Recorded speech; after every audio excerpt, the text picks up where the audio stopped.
You are watching Channel Adrian TV.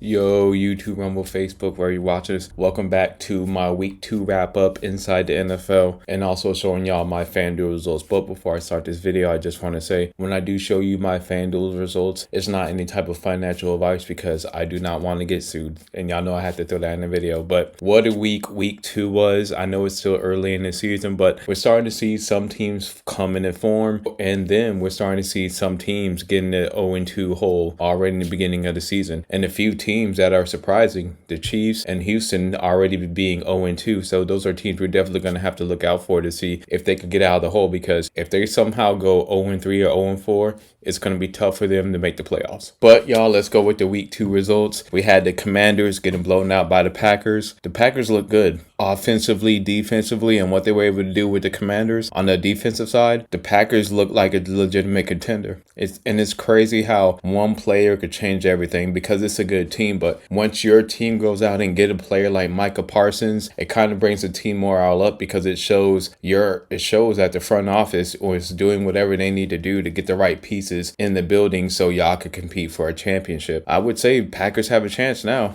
especially with how they're looking these first 2 games. And the Jaguars versus the Bengals, that was a good game. Unfortunately, Brian Thomas Jr. continued to have big drops at very important parts of the game. When he had that drop right by the goal line and all he had to do was just turn around and score, but he had a drop. And then on top of that, the main takeaway from this game wasn't Brian Thomas Jr. drops. It was Joe Burrow getting hurt with supposedly a turf toe injury. And they said he's going to be out for 3 months, maybe coming back to December. And at that point, I would just say just keep him out for the rest of the year because the season might be over with by that time. And I know some people would say, what happened if Bengals have a winning record? You don't want your star quarterback getting hurt unless he's completely healthy, then okay. But if he's like 60-70%, I wouldn't risk it. And the Cowboys beat the Giants, which was a surprising game because I had the Cowboys defense on my FanDuel lineup. I thought their defense was going to at least do something, but the Giants were still able to put up 37 points, and the Cowboys barely squeaked away with this win. So it was an ugly win, but sometimes in the league, you just got to take whatever win you can. And a team that definitely needs to try to take any type of win is the Bears, but unfortunately, they got stomped by the Lions. This is a type of offense I expected for the Lions. I thought they were going to do this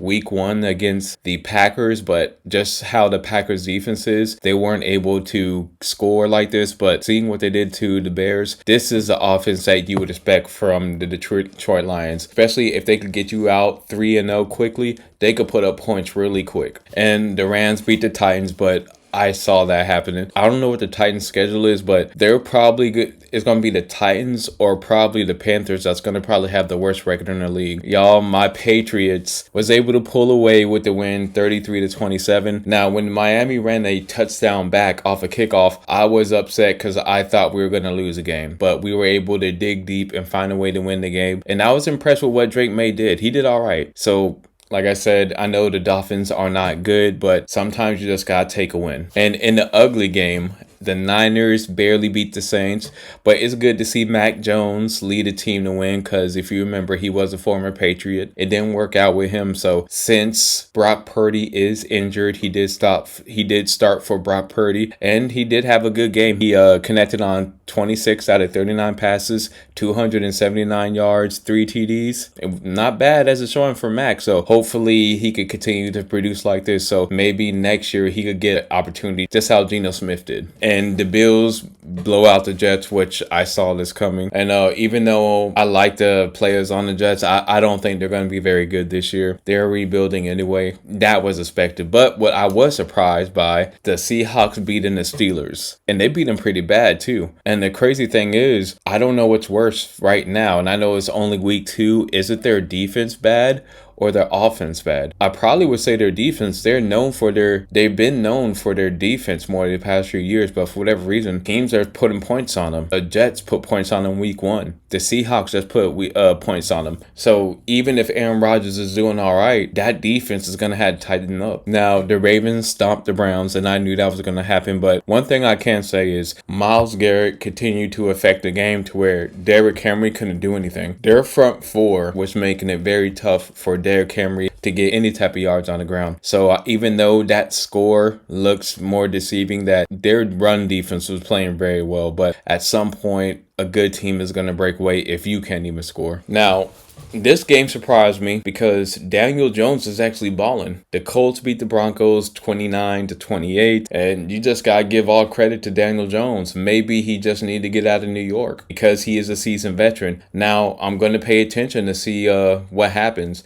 And for all you Kansas City fans, I know you're happy the Broncos lost because y'all don't want to fall down 2 games behind the Broncos in y'all division. So that's something to watch for, and that's something I'm definitely going to be watching for because I do think the Broncos can win that division if Kansas City is going to continue to struggle. And that's the case. If they do lose that division, Kansas City will only be able to make the playoffs through the wild card. Now, the Cardinals beat the Panthers, which I knew that was going to happen. And like I said, Panthers are going to probably be one of the worst teams again. Honestly, I think they're going to probably draft another quarterback maybe next year. And in the close game, the Eagles beat the Chiefs. Watching the Chiefs play, it's tough for them to put points on the board. And I know they have injuries. I know Rice isn't there because Worthy's out, but the Chiefs got to find a way to put some points on the board. Now, I know this wasn't the prettiest win from the Eagles, but once you have Barkley and with Hurts, you could pretty much control the game just by running out the clock. And that's pretty much what they did because A.J. Brown didn't do a lot. Devontae Smith didn't do a lot. It was really more just a ground and pound game. To me, that game reminded me of a lot of the old-fashioned running football. Now, the Vikings did lose to the Falcons, but one thing I did notice was the Falcons did bring in another kicker. And remember what I said last week about how with Jake Moody, the Niners let him go? I said the same thing, that the Falcons might go ahead and bring another kicker because in this league, you can't be missing a lot of kicks. Too many games are important. Even though it's only week 2, you can't afford to be losing games and missing kicks like that. And Monday night, which was last night, there was one really good game and one bad game. The really good game was the Buccaneers and Texans because that last drive that Baker Mayfield did do for them to get the lead. I'm happy for Baker, for him to turn his career around, like I said in the last video, and he's actually balling and got them going in the right direction. They're probably going to make a playoff run. And as for the Texans, this is a bad 0-2 start. And then I don't know what the Texans are going to do. They're not really getting a lot out of the run game with Nick Chubb. And then plus, Nico Collins is getting the targets, but he's not really giving that much production. And I'm not saying it's a Nico Collins fault. It's just that I don't know what the Texans are going to do because if they fall in the hole 0-3 or 0-4, I don't think they're going to make the playoffs. Now, the Chargers stomped the Raiders, which I knew that was going to happen. But I was more interested in looking at Ashton Genty's stats. He's not running the ball well. And some people may say he's not good enough for the NFL, which I don't think that's the case. I think it's more just that their O-line is horrible. And when your O-line is horrible and can't really block, you're not going to have any holes to run through. Or some D line or defensive end is going to break through that line and already tackling you in the backfield to where you would have to break a tackle. And y'all, that's it for week 2. And let me put up my FanDuel results from week 2. As you see, I did win again. So right now I am 2-0. And I'm going to show you guys my lineup. I had Lamar Jackson, Tony Pollard, Chase Brown, Zay Flowers, Calvin Ridley, Puka Nacua, Ty Warren, Christian McCaffrey, and Dallas Cowboys defense.